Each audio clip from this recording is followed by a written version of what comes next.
Hello guys, welcome back to my YouTube channel. स्वागत है आप सभी का हमारे यूट्यूब चैनल पर। आज के इस वीडियो लेक्चर में मैं आपको पढ़ाने वाला हूं most important one word substitution, जो कि एसएससी की प्रीवियस ईयर में पूछे गए हैं और यहां पर हम प्रैक्टिस एमसीक्यू करने वाले हैं।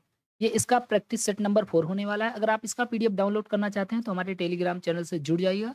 आपको इसका फ्री पीडीएफ यहाँ पर मिल जाएगा। तो चलिए बिना टाइम वेस्ट किए वीडियो की शुरुआत करते हैं। सबसे पहले क्वेश्चन नंबर 1 हमारे सामने है। अ पर्सन, एक ऐसा पर्सन अपॉइंटेड, अपॉइंट किया गया बाय टू पार्टीज, किसी दो पार्टी द्वारा, टू रिजॉल्व अ डिस्प्यूट, किसी डिस्प्यूट को रिजॉल्व करने के लिए। तो उसे हम क्या कहते हैं? एक ऐसा पर्सन जो किसी डिस्प्यूट को रिजॉल्व करने के लिए, यानी किसी झगड़े को निपटाने के लिए अपॉइंट किया गया, उसे हम क्या बोलते हैं? तो पहला वर्ड है हमारा आर्बिट्रेटर। आर्बिट्रेटर का मतलब क्या होता है? आर्बिट्रेटर का मतलब होता है मध्यस्थ। क्या होता है? मध्यस्थ। ठीक है, जो मध्यस्थता करता है, दो लोगों के बीच की जो मध्यस्थता करता है उसे आर्बिट्रेटर कहते हैं। उसके बाद वैल्यूअर। वैल्यूअर का मतलब क्या होता है? वैल्यूअर का मतलब होता है जो इच्छा पूर्वक किसी काम को करे, उसे वैल्यूअर कहते हैं। ऑडिटर का मतलब क्या होता है? ऑडिटर का मतलब होता है जो किसी अकाउंट का लेखा जोखा करता है, उसे हम ऑडिटर बोलते हैं। और ब्रोकर का मतलब क्या होता है? ब्रोकर का मतलब होता है दलाल। ठीक है, ब्रोकर का मतलब क्या होता है? दलाल होता है। तो ये हो जाएगा हमारे क्वेश्चन का आंसर क्या? आर्बिट्रेटर।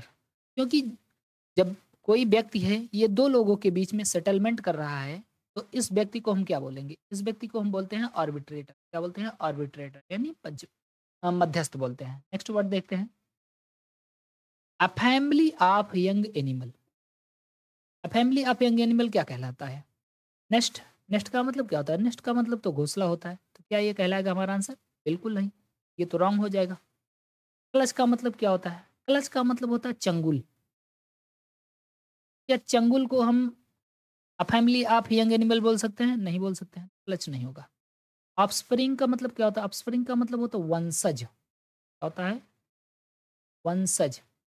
उसके बाद ब्रूड। ब्रूड का मतलब होता है किसी कोई छोटा सा बच्चा। तो वही छोटा सा बच्चा जो है, इसको भी हम a family of young animal भी बोलते हैं। ठीक है, इसको याद रख लीजिएगा, ये बहुत ही इंपॉर्टेंट वर्ड है और यही क्वेश्चन पूछा गया है कि a family of young animal. या ब्रूड का मतलब कोई ऐसा बच्चा जो अभी गर्भ में ही पल रहा है, बाकी ब्रूड को हम बोलते हैं a family of young animals. Next question देख लेते हैं।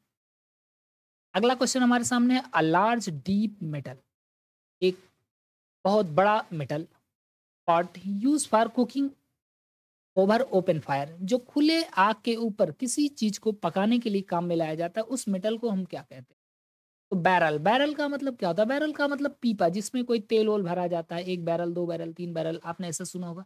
तो बैरल, बैरल का संबंध इससे तो बिल्कुल लेना देना नहीं, क्योंकि ऐसा तो है कि अब तेल को भर करके बैरल में इसको पकाया जाता है। यहाँ पर बोला गया है कि अ लार्ज डीप मेटल, एक ऐसा metal pot use for cooking, जिसका यूज करते हैं कुकिंग के लिए। ठीक है, अगला वर्ड हमारा स्किलेट। स्किलेट तो नहीं होगा। नेक्स्ट वर्ड देख ले, कॉल्ड्रम। कॉल्ड्रम का मतलब क्या होता है? कॉल्ड्रम का मतलब होता है कड़ाहा। क्या होता है? कड़ाहा। कड़ाहा या कड़ाही। और केटल का मतलब क्या होता है? केटल का मतलब केतली। ठीक है, केतली। तो क्वेश्चन में क्या बोला है? Large deep. अब केटल तो हो नहीं सकता, क्योंकि वो तो छोटा सा होता है ना भाई, इतना छोटा सा होता है। तो हमारा आंसर क्या हो जाएगा? कॉल्ड्रम हो जाएगा। हालांकि एक वर्ड और भी होता है, उसको बोलते हैं कैसरोल। कैसरोल का मतलब भी कड़ाहा होता है। ठीक है, तो ये हमारे क्वेश्चन का आंसर हो जाएगा। ये बहुत इंपॉर्टेंट वर्ड है, ये कई बार क्वेश्चन में पूछा गया कि एक ऐसा बड़ा सा मेटल पॉट जिसका यूज हम ओपन फायर में कुकिंग के लिए करते हैं, तो इसका क्या आंसर हो जाएगा? कॉल्ड्रम। नेक्स्ट वर्ड देख लेते हैं। An arrangement of flowers that is usually given as present. मतलब फ्लावर का एक अरेंजमेंट जिसे सामान्यतः प्रेजेंट के रूप में दिया जाता है। प्रेजेंट का मतलब उपहार के रूप में, गिफ्ट के रूप में दिया जाता है, उसे क्या बोलते हैं? गार्लैंड। गार्लैंड का मतलब क्या होता है? गार्लैंड का मतलब होता है माला। ठीक है, बुके का मतलब क्या होता है? बुके का मतलब होता है गुलदस्ता। गुलदस्ता। ओके। और रेद का मतलब क्या होता है? रेद का मतलब भी वही माला से ही पुष्पांजलि होता है। और बंडल का मतलब क्या होता है? बंडल का मतलब गट्ठर। ठीक है, अब देखो यहाँ पर दिक्कत इस बात की है कि लोग गार्लैंड को टिक कर देते हैं, जबकि गार्लैंड आंसर नहीं होगा। गार्लैंड किसे कहते हैं? गार्लैंड का मतलब माला। ठीक है, माला जरूरी नहीं कि वो फूल की ही बनी हो। तो ये तो आंसर नहीं होने वाला। बुके। बुके आपने सुना होगा। बुके का मतलब होता है गुलदस्ता। एक ऐसा कोई अ, गुलदस्ता टाइप का होता है, इसमें बहुत सारे फूल रहते हैं, अलग अलग रंग के ना, तो ऐसे रहते हैं। तो इसी को तो ही गिफ्ट में देते हैं ना, जब कहीं पर जाते हैं किसी पार्टी वार्टी में तो देखे होंगे आप लोग कि ऐसे लोग लेकर जाते हैं और इसको गिफ्ट में देते हैं, तो इसे कहते हैं बुके। ठीक है, तो यही आंसर हो जाएगा। लेकिन एक और है रेद।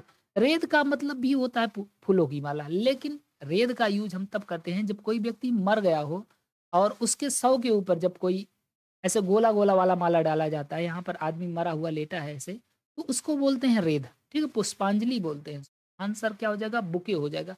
प्रेजेंट के, अब ऐसा तो है नहीं कोई मर गया तो उसे हम उपहार देंगे, तो आंसर क्या हो जाएगा? बुके हो जाएगा। नेक्स्ट वर्ड देख लेते हैं। A large deep pot used both in woven as a serving vessel। मतलब एक ऐसा बड़ा सा बर्तन जिसका यूज दोनों जगह किया जाता है। कहाँ पर? वुमेन, यानी कुकिंग में भी किया जाता है और सर्विंग में भी किया जाता है। उसे हम क्या बोलते हैं? देखो, इसके पहले अभी आपने एक वर्ड पढ़ा था, कॉल्ड्रन, है ना? कॉल्ड्रन, कॉल्ड्रन का मतलब क्या होता है? कॉल्ड्रन का मतलब एक ऐसा बड़ा सा पॉट मेटल जिसका यूज हम कुकिंग के लिए करते हैं, तो उसको हम क्या बोलते थे? कड़ाहा बोलते थे। ठीक है, अभी आपने पढ़ा। अब यहाँ पर एक वर्ड आ गया कैसरॉल। कैसरॉल का मतलब भी होता है कड़ाहा। कैसरॉल का मतलब भी क्या होता है? कड़ाहा। और कॉल्ड्रन का मतलब क्या होता है? कॉल्ड्रन का मतलब भी कड़ाहा होता है। और स्केलेटन ये तो होगा नहीं क्योंकि ये अलग ही है। और सॉस पैन, सॉस पैन का मतलब क्या होता है? कि सॉस पैन जिसमें हम सॉस को खाते हैं, तो ये नहीं होगा। अब देखो यहाँ पर दिक्कत है कि कैसरॉल होगा कि कॉल्ड्रन। अब यहाँ पर दोनों वर्ड के बारे में हमें समझ लेना जरूरी है। कॉल्ड्रन किसे कहते हैं? कॉल्ड्रन का मतलब एक ऐसा बड़ा सा बर्तन जिसका यूज कुकिंग के लिए करते हैं ओपन फायर में। ठीक है, तो ये कॉल्ड्रन कहलाए। लेकिन कोई ऐसा बर्तन है जिसका यूज कुकिंग के लिए भी करते हैं और उसको सर्व करने के लिए भी करते हैं, तो उसे हम कहते हैं कैसरॉल। क्या कहते हैं? कैसरॉल। याद कर लीजिएगा, कैस मिलेगा कब? जब हम कुकिंग भी करेंगे किसी जगह पर रख करके और उसमें सर्व भी कर देंगे, तो क्या मिलेगा? कैस मिलेगा। तो कैसरॉल हमारे इस क्वेश्चन का आंसर हो जाएगा। और कॉल्डन का मतलब केवल ओपन फायर पर कुक करने के लिए होता है। ठीक है, नेक्स्ट वर्ड देख लेते हैं। अगला वर्ड है flowers or leaves woven together in a circle for placing on a coffin or a grave। Flower are leaves, फूल या पत्तियां, वुबेन जिसे बुना गया हो, इन अ सर्किल, गोला गोला में ऐसे ऐसे बुना गया हो।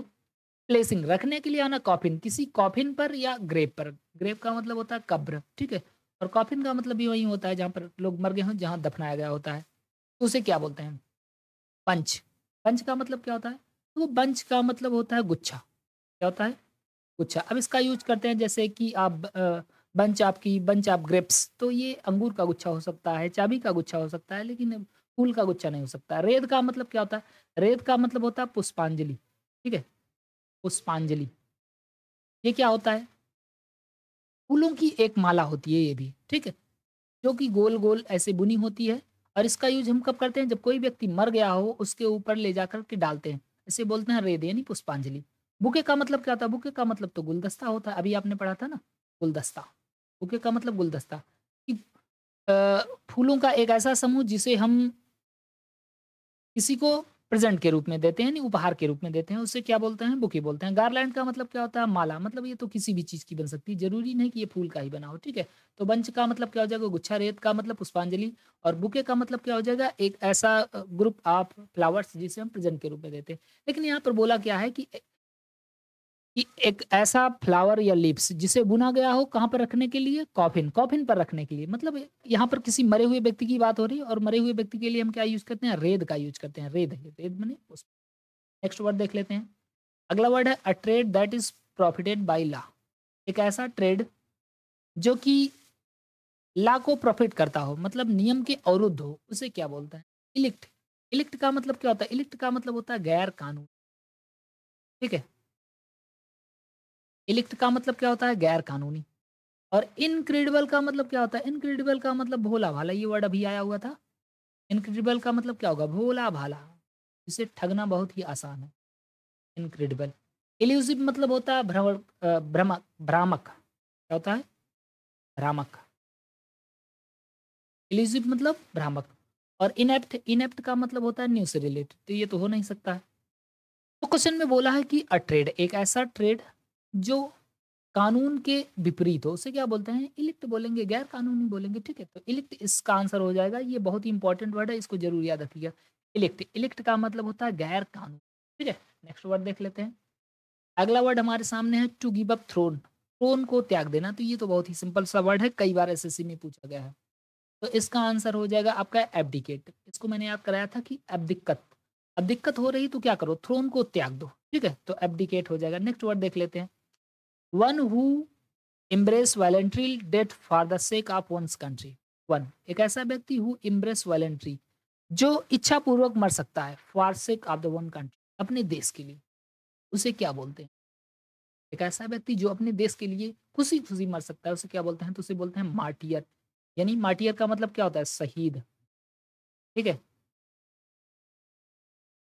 जो व्यक्ति अपने देश के लिए मर गया हो, वो क्या कहलाएगा? मार्टियर कहलाएगा। तो ये हमारे क्वेश्चन का आंसर हो जाएगा। डिप्लोमेट मतलब क्या होता है? डिप्लोमेट का मतलब होता है राजनयिक। क्या होता है? राजनयिक। तो जो डिप्लोमेसी करते हैं, एक देश से दूसरे देश में जाते हैं, डिप्लोमेट होते हैं, ठीक है? और फैनेटिक का मतलब क्या होता है? फैनेटिक का मतलब मैंने बता ही दिया, कट्टर होता है। फैनेटिक का मतलब क्या होता है? कट्टर, ठीक है? और पैट्रियट का मतलब क्या होता है? पैट्रियट का मतलब होता है आपका देशभक्त। क्या होता है? देशभक्त। यहाँ पर देशभक्त आंसर नहीं होगा, इस बात को ध्यान रखिए। देशभक्त क्या होता है? A person who loves his country, जो अपने देश से प्रेम करता है, उसे क्या बोलते हैं? पैट्रियट बोलते हैं। और इसका एंटोनिम क्या होता है? एंटी नेशनल होता है, ठीक है? Anti national. तो इस क्वेश्चन का आंसर हो जाएगा मार्टियर। मार्टियर का मतलब होता है शहीद, जो अपने देश के लिए पर मिटा हो। नेक्स्ट वर्ड देख लेते हैं, one who is indifferent to art and culture, जो आर्ट और कल्चर को लेकर के इनडिफरेंट है, मतलब उदासीन भावना रखता है, उसे क्या बोलते हैं? ये तो बहुत ही इंपॉर्टेंट वर्ड है। इसका आंसर हो जाएगा फिलिस्तीन। आपने सुना होगा ये फिलिस्तीनी है। फिलिस्तीनी मतलब जो अपने देश के आर्ट या कल्चर से प्रेम नहीं करता है, उसके प्रति इंडिफरेंस भावना रखता है, यानी उदासीन की भावना रखता है, उसे बोलते हैं फिलिस्तीन, ठीक है? और सैनिक का मतलब क्या होता है? सैनिक का मतलब होता है निंदक।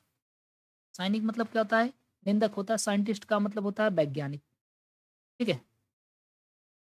तो हमें अब हमारे क्वेश्चन का आंसर मिल चुका है फिलिस्तीन, तो आंसर हो जाएगा फिलिस्तीन यानी सी। तो गाइज अगर वीडियो पसंद आए तो प्लीज़ वीडियो को लाइक करें, नए हो तो चैनल को जरूर सब्सक्राइब करें। बाकी अगर आप इसका पीडीएफ डाउनलोड करना चाहते हैं तो हमारे इस टेलीग्राम चैनल से जुड़ जाइएगा। Thank you so much. जय हिंद, जय भारत।